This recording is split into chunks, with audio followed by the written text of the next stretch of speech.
The sermon today is learn language.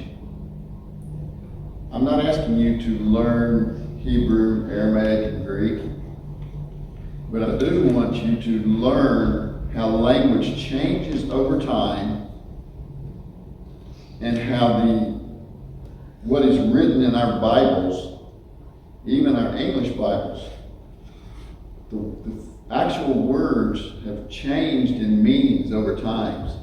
And we need to figure that kind of thing out. Today, with modern technology, everyone has access to learn a little bit about the Hebrew and the Greek.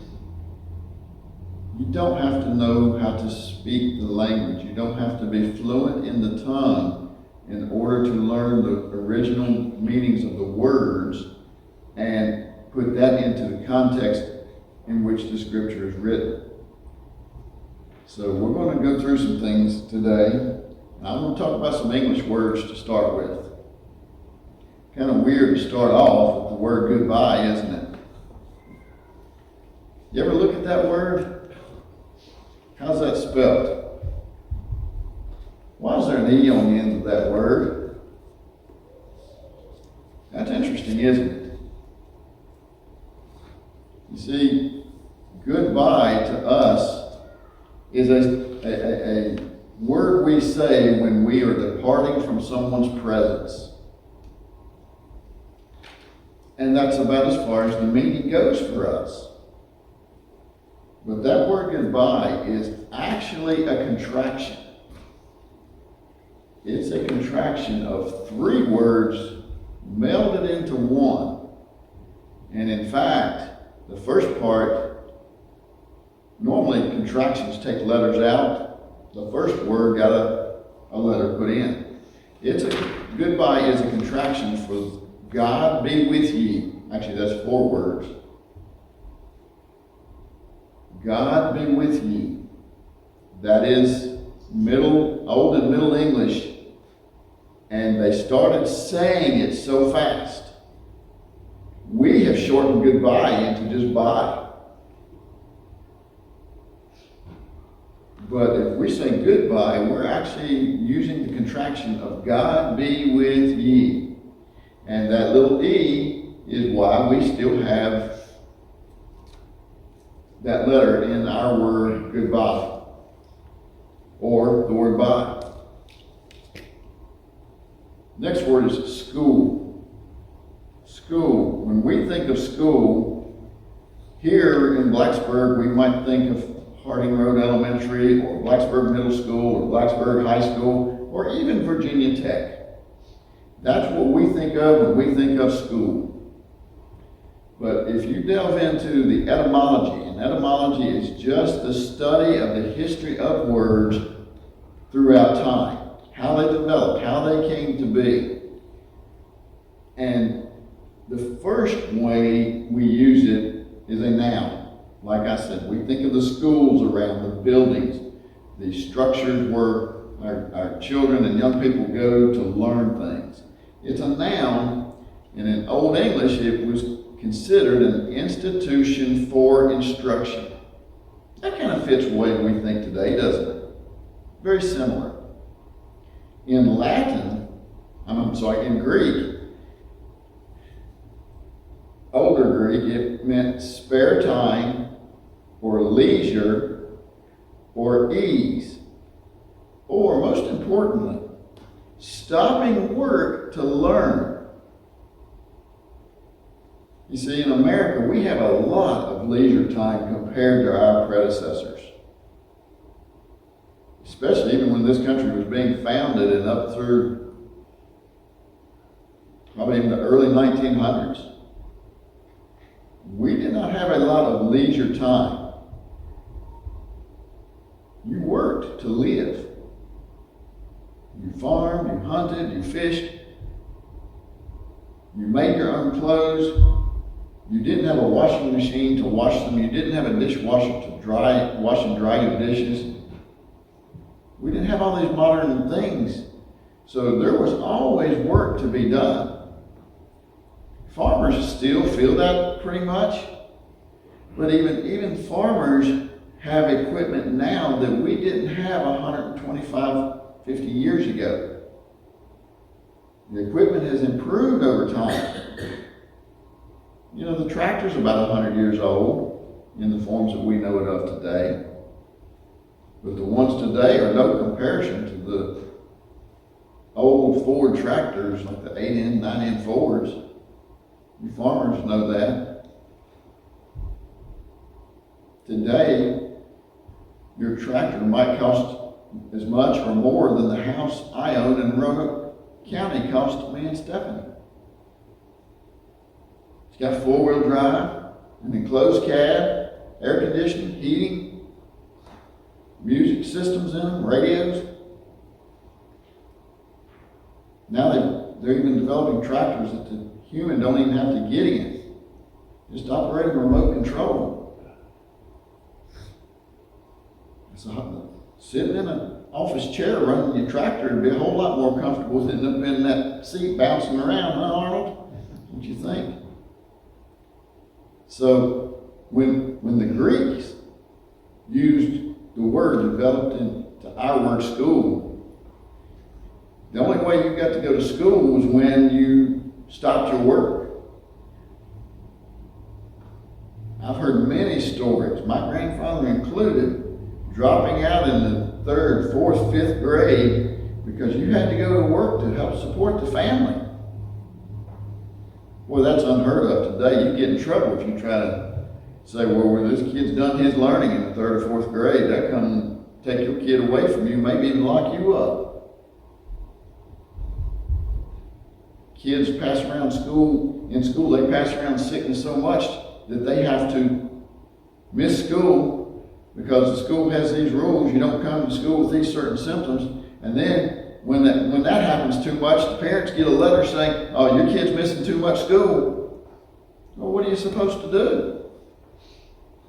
You send them to school sick, they tell you to come get him.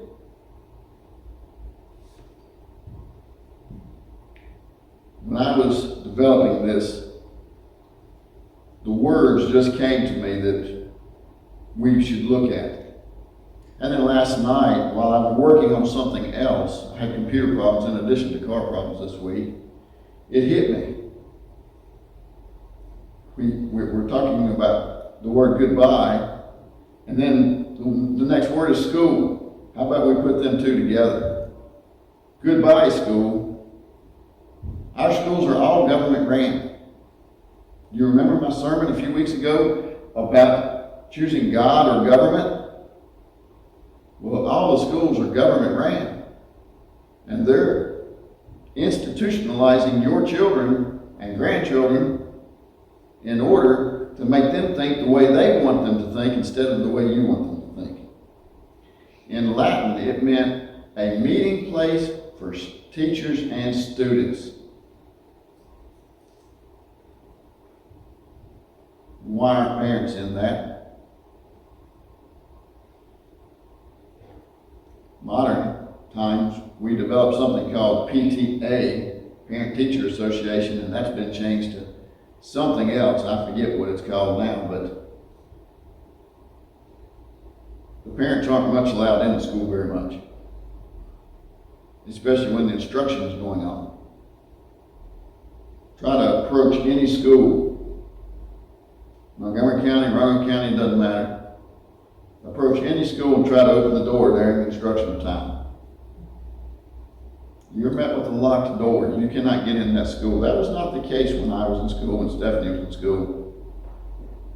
Stephanie actually went to a fairly rough school compared to my school at the time. You can't get in no more. They'll talk to you through a speaker and a camera that you can't see them, but they can see you. That's the way our schools are today. They're separating you from your children. School number 2, the noun, the second noun I should say. School, the buildings, the place of learning, that's one thing. What's the second? This is from the Dutch. It means a group of fish or other animals. I understood the fish. I didn't ever think about the other animals. What other animals? Mammals that swim, dolphins, porpoise, whales. When they gather, they're called schools of those things. At least it used to be. We don't use that much anymore. Now, I want to jump into the scripture. I want to read some of Psalm 22. You're familiar with these words. In most English versions, the numbering is very similar. Let me just grab the King James. The King James is actually a little bit different, and we'll see that later. But in a parenthesis, it says, to the chief musician upon Igeleth Shahar, a psalm of David. My God, why hast thou forsaken me? Why art thou so far from helping me and from the words of my roaring? That sounds familiar, doesn't it? Who said something like that in the New Testament? Was that? Jesus. Absolutely. This is probably the most famous line from Psalm 22. It's in the very first verse. And yes, this is Jesus' words during his crucifixion. Jesus felt a separation from his Father. That's a tough feeling in any way, shape, or form. Those of you who have lost your fathers, you sort of know that feeling. Jesus had a comfort in that, though. He knew that he would be restored with his Father. If your father was saved and you know Jesus Christ, you will have that same restoration one day. It might come through death, your death. It might come through rapture, Jesus coming to take the church to be with him. One of those two things, and to be honest with you, I think the second one is the most likely thing for everyone sitting in this room. The conditions in the world are just revealing it day after day after day. Here's another comparison of something in the Old Testament that we need to look at. Think about Jesus' final hours. The beating, the walk to the crucifixion, the time on the cross. Now let me read verse 7. All they that see me laugh me to scorn. They shoot out the lip, they shake the head, saying, and verse 8 says, he entrusted on the Lord that he would deliver him. Let him deliver him, seeing he delighted in him. All that see me laugh me to scorn. Verse 7, they shoot out the lip, they mocking him. Words of mocking Jesus Christ, Lord and Savior, Messiah. Wow. And this is written a long time before Jesus did this on the cross. You see, when Jesus spoke those words, my God, why hast thou forsaken me? The Hebrew mind would have remembered this entire song. That's what would have come in their head. We might recognize that it comes from Psalm 22, but do we remember this verse? Do we remember any of the other verses in association with verse 1? We typically do not.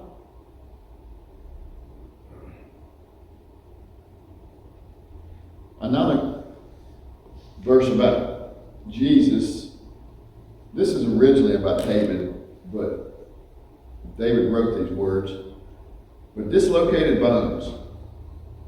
Now we know that Jesus was not supposed to have any broken bones. This talks about dislocated bones. So how can it be talking about Jesus? Well, first of all, medical knowledge states that bone dislocation is an effect of crucifixion. What happens is they actually nail your hands to the cross beam. Then they affix that cross beam to the post, the vertebra on the cross, on the ground. They don't try to hold him up there and stretch him out standing up. It's laying on the ground when he's affixed to that cross. Then they lift that cross and drop it in a hole, giving the body a shock and a jolt. So it is known that all of the upper body joints can be dislocated. The shoulders and the ribs can all come out of joint in that process. Most of the time, a dislocation is not a break in the bone itself.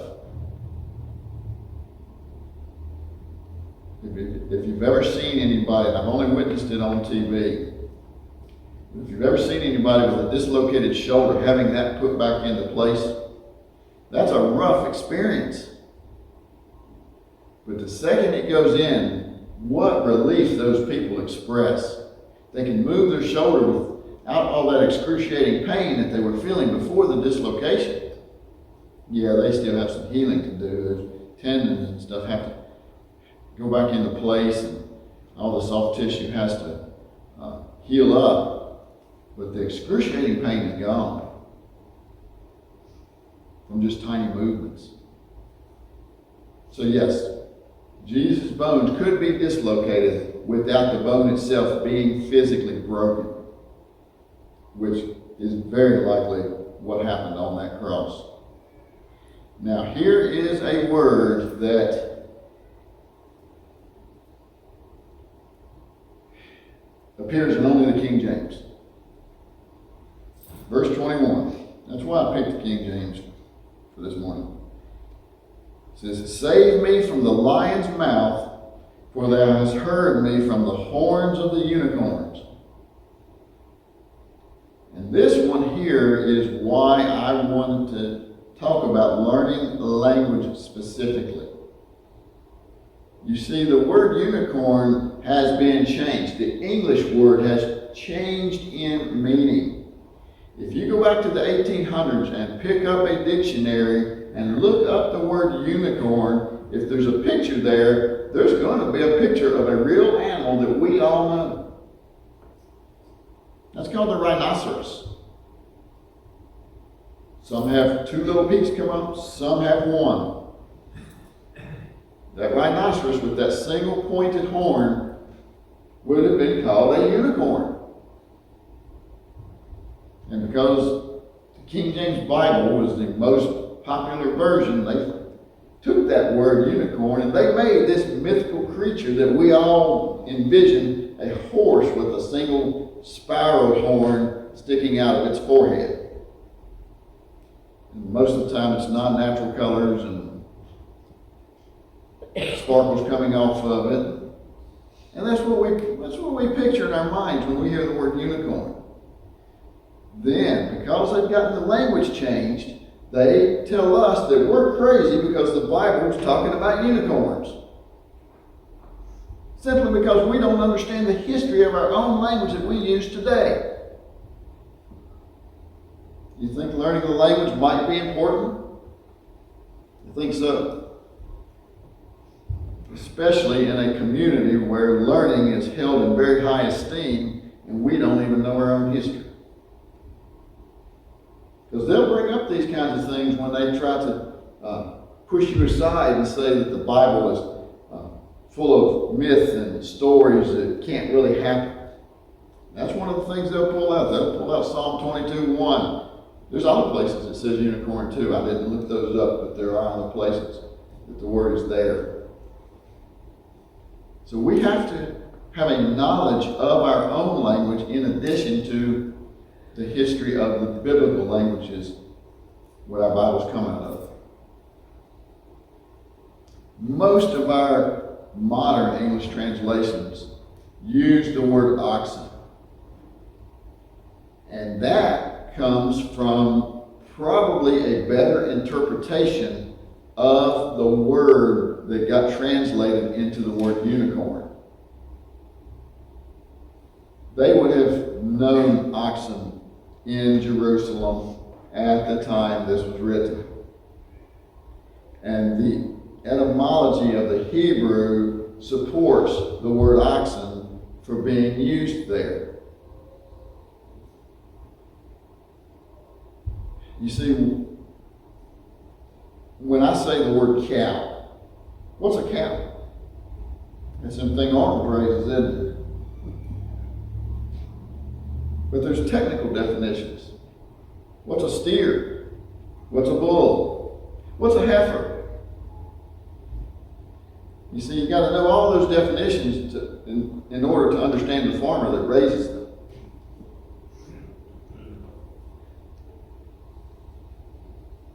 Dairies today, dairy cows are cows that are specifically bred to give milk. And the world has tried to say that their meat in the dairy cow isn't worth harvesting. That's modern thinking. That's modern thinking.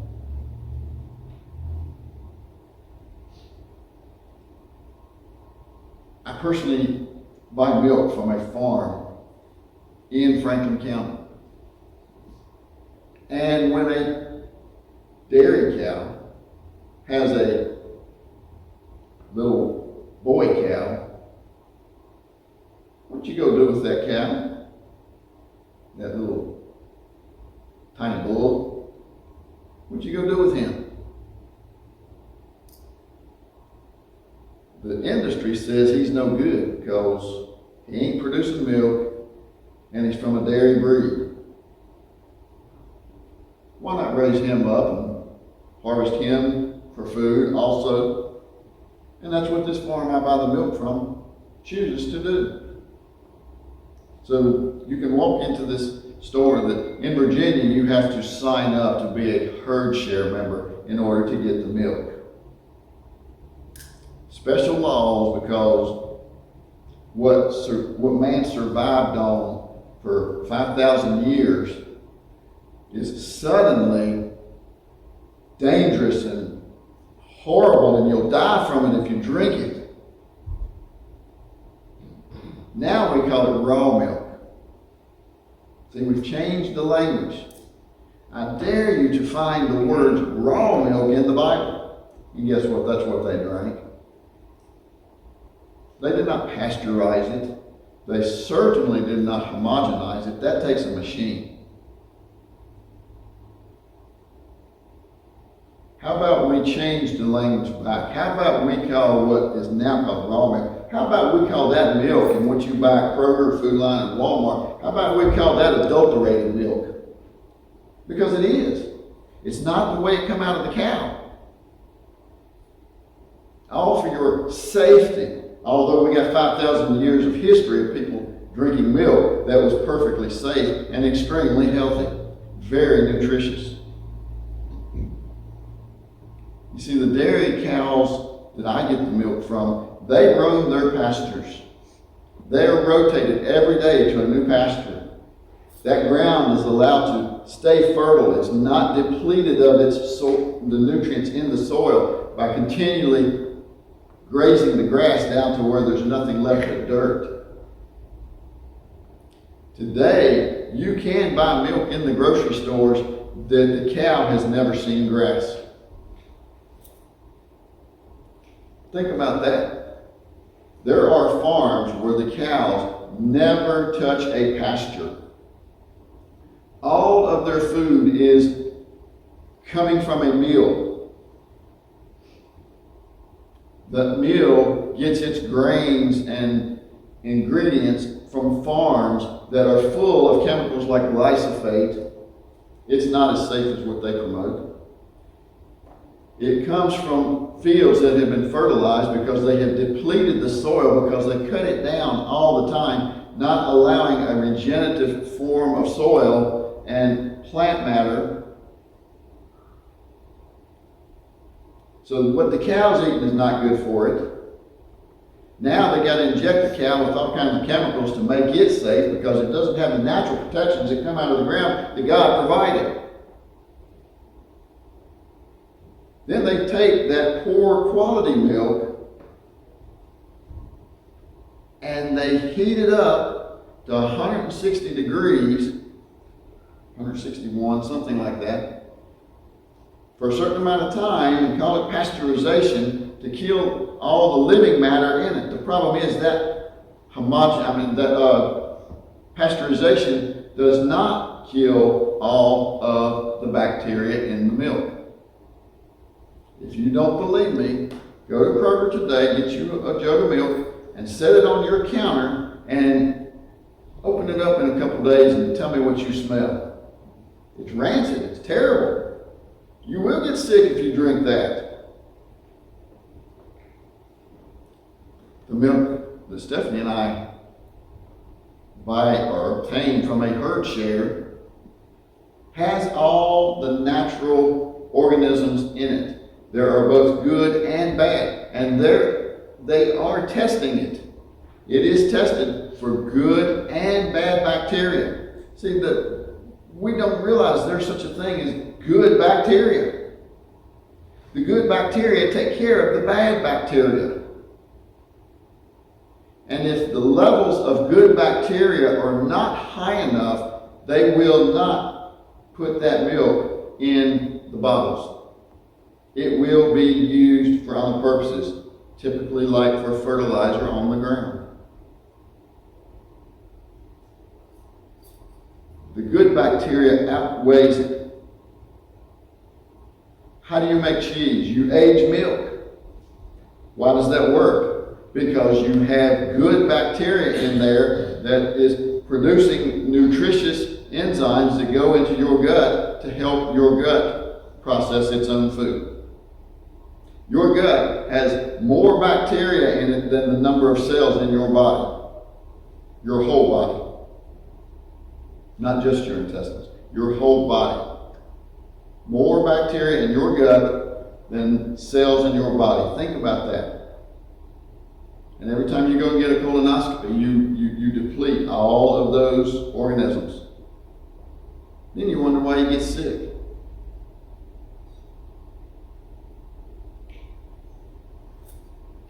Final verse. We're switching over to the Proverbs. Proverbs 22:6. Let me get over there. It was our opening verse, and you're very familiar with it. Train up a child in the way he should go, and when he is old, he will not depart from it. How do we train up our children today? We send them off to let the government tell them what they want. You're not allowed in the building to see what's being taught.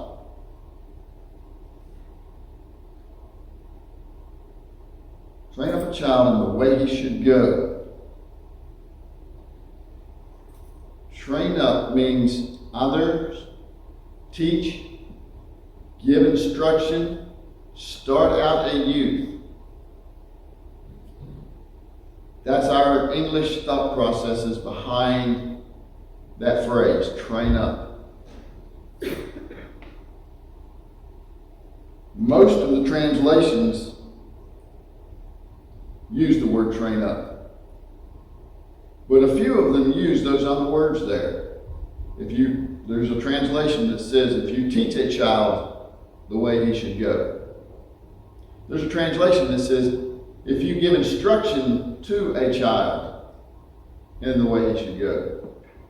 One says, start out a youth in the way he should go. Those all mean very similar things, don't they? Kind of hard to distinguish between those. However, what does the Hebrew say? This is not the typical Hebrew word for teach. Rather, to dedicate.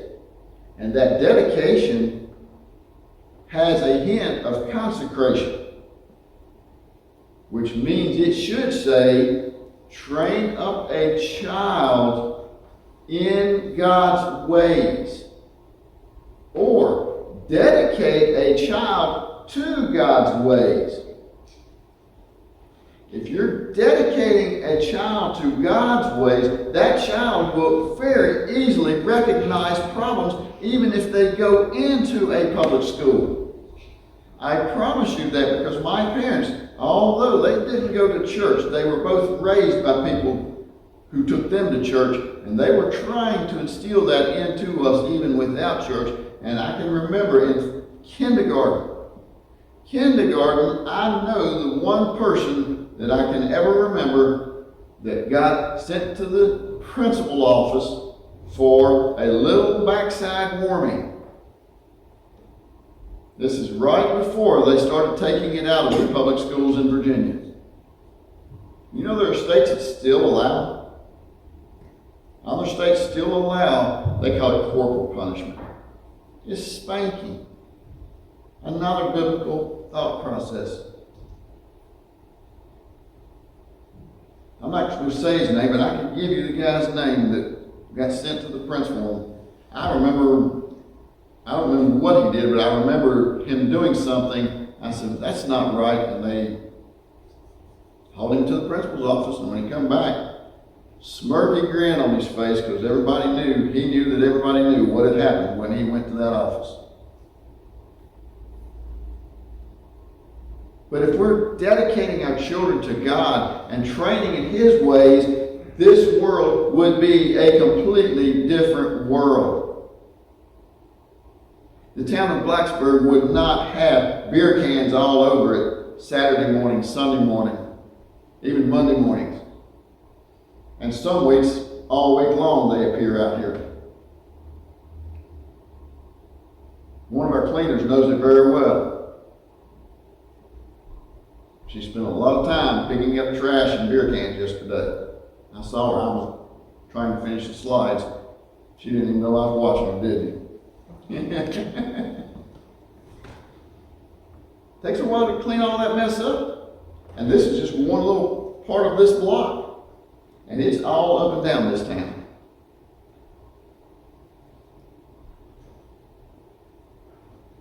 And the only people I've ever seen out picking them up were older than me.